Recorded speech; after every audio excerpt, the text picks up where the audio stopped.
Police Services, York County Sheriff's Office, the York Police Department, the 8th Circuit Solicitor's Office, Greenville County Sheriff's Office, the North Carolina State Bureau of Investigations, SLED, Lexington County Sheriff's Office, as well as the FBI.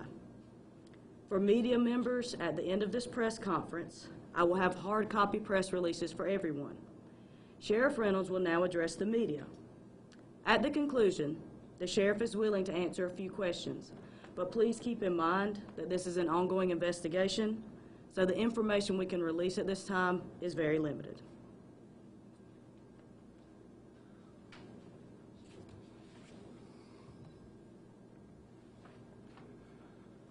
I'd also like to thank all the agencies involved in this case because they were very much needed and appreciated. But I also want to thank the men and women of this office because of the tireless hours that they spent day and night accomplishing this, because those are the logistics that people don't see, but there was a lot of hard work around the clock that was done with this office. And I realize many of you have questions, I'm sure, as far as the motive and the connection with this area. But because of it being ongoing and because those details will come out in the trial, I'm not at liberty to say those.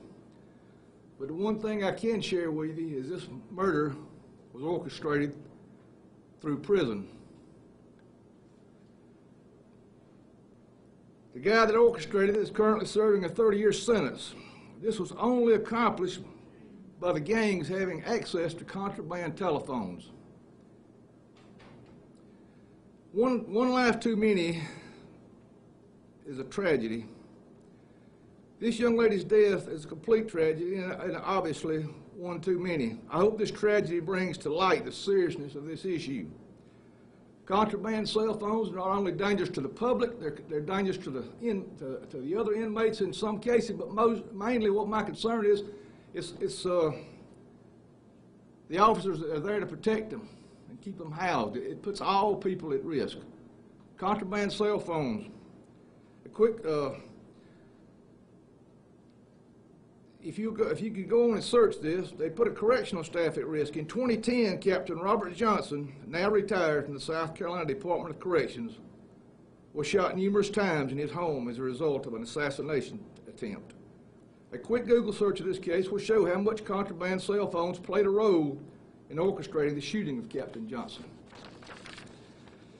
Director Brian Sterling from the South Carolina Department of Corrections has been fighting an uphill battle. I've been at other press conferences where he has spoken on this. Common sense would tell us if the cell phones won't work, they will be of no use to the inmates. Unfortunately, the solution is not that simple. The U.S. Attorney for South Carolina, Sherry Lyden, has said the only way to stop the threat of illegal phones in prison is to disable the cell signals, something which is currently prohibited by a federal law which dates back to 1934. Only Congress can amend this law. It's my understanding the bill was recently introduced in the U.S. House of Representatives.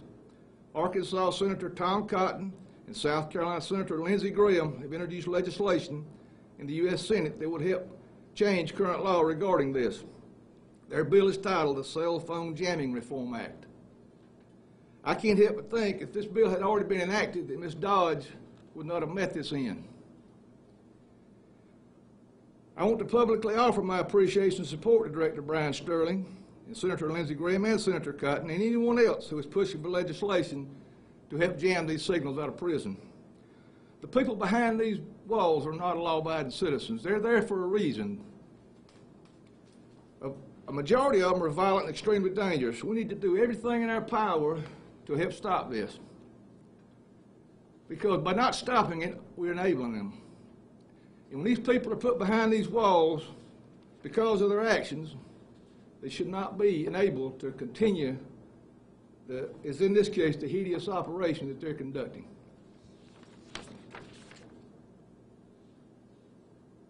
So anything, any help that it could be given to Director Sterling and the ones that the powers to be to help stop these cell phones needs to happen very badly.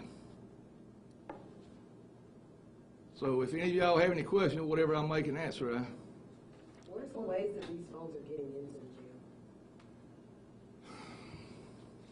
Well, they are brought in through the prisons in different ways. They attempt to throw them over the fence. They attempt to smuggle them in. I mean, different ways that the contraband is getting in.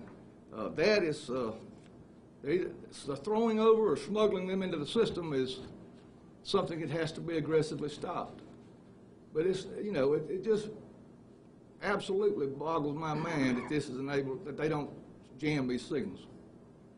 Sheriff, what is the downside? In other words, why is that not fair? What do you, if you cut off cell signals, what do you lose in terms of law enforcement communication and everything else? I don't know. I don't know of anything they would lose, other than the fact that they're trying to appease the wrong people. Obviously, this law that you mentioned that's on the books wasn't written for cell phones because there wasn't any in 1927 or whenever it was. They were still using smoke signals, probably close to then. But the fact of the matter is, the good outweighs the bad tremendously. So there's a reasonable mind. These people are put in prison for their actions. They're not to be abused, but they're also not to be enabled. So this enabling these people to conduct their activity as they are is ludicrous. Do you believe Michelle Dodge would still be alive if it weren't for these cell phones? There is it's very likely, most likely she would be, because this hit was, as I said, was orchestrated out of there by an individual that has nothing to lose. He's serving a 30-year sentence, and what does he have to lose if he wants to reach out and get revenge? So it's ridiculous, and I don't know why anybody could not be ashamed of themselves that aren't. It's not fighting to stop this. Have there been any additional arrests? In this case, Yeah. I think we have 8, 9 folks that we've arrested so far, and it's ongoing, so there may very well be more arrests coming. Yes, ma'am. Can you explain how they all knew each other? Other than the illicit life they live, drug-related, these people I've found in this job, that they all seem to come across each other's path in this meth trade. So basically through the drugs is how they knew each other. If you could say something to the person who is helping these inmates get these cell phones or get any items contraband, what would you say? I hope one day they find themselves sitting there wanting to phone themselves, and I hope they can't get it.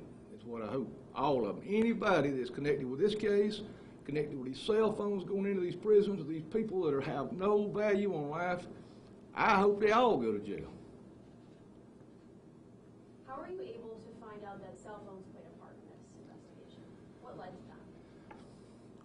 Well, I can't go into the investigation itself, but it was the conducting of the interviewing of all these, it's kind of like threads you pull, and it's the conducting of the investigation of the question of this individual into this individual, and it runs. That's why I say the men and women of this office stayed up night and day following leads from one county to the next, even out of state. So the logistics of this thing is unbelievable what these guys go through. What part did the vehicle play in this? Her vehicle, once that was brought back here? I can't go into any detail on that, but what I want people to understand is that the cell phones in these prisons is where all this is where the dot started, with the cell phone use in this prison on a contraband telephone.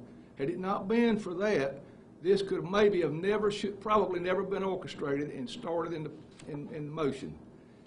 I mean, it's just so sad and so simple to step up and do what's right. You said everyone knew each other through like illegal drug activity. Is that also how they knew Michelle Dodge, or how did? All these individuals, drugs touch all these people some way. Whether it's standing face to face or hand this to him to hand to you, there's always a connection with all these people. And that's the connection to Dodge as well. Well, they could have very possibly, whether she knew every one of these individuals, I can't answer that, but I feel sure that it's very likely that because of the drug trade and because of the use of the drugs, that there were paths crossed that intertwined these people. You thanked a lot of agencies, including other agencies from South Carolina and federal agencies. Can you speak a bit towards speak a bit about the breadth and kind of the scope of this investigation? Speak to the three. What did you say now? The scope of this investigation, just how all these other agencies got involved. Well, because of the location that the individuals, the paths they take, the path where they live, the connections they have in other locations. I mean, once you get to this place and you conduct an interview, it's going to lead you. One interview is going to lead you, keep leading you in another direction. How do you believe she ended up in Lawrence County? Other than the fact that they ended up here, the murder was committed. To try to touch on all that, I don't really. I'm sure facts like that will come out in a trial. If the trial is held, they will be, those kind of points, the reasonings will come out. The motives, the connection with Lawrence County. Is there a connection with this? I'll say if there's a connection with Lawrence County itself, the motives, all the facts will come out at that point in time. But you don't know of any reason other than they found a place to dispose of the body. There wasn't a contact in Lawrence as far as you know? We don't know. I mean, at this point in time, I can't relate to any specific. Now, I guess the phone calls that they're able to make through the jail phones, how is that different? Could that be orchestrated through a prison phone? Well, those calls are recorded, and plus they're controlled to the point that would be it's not the same, you know. So it's totally a different atmosphere. This isn't the first time he's orchestrated things from prison, is it? My understanding, this guy has been involved before in maybe some drug deal. So the thing is, these people going back, this is the SCDC. They deal with all the bad guys in the state, and this multi-jurisdictional problem. That's why I appreciate all the help from all the agencies. And it just allows this to work across this state so ridiculously well for them. I mean, you're enabling the bad guy to have, you know, you hear me now? They can just reach all the way across the state, and it's unheard of. It's just ridiculous. Thanks, Sheriff. Thank you. Thank you. As I mentioned earlier, I will have hard copies of the press releases for all of you, and we thank you all so much for being here and for your time.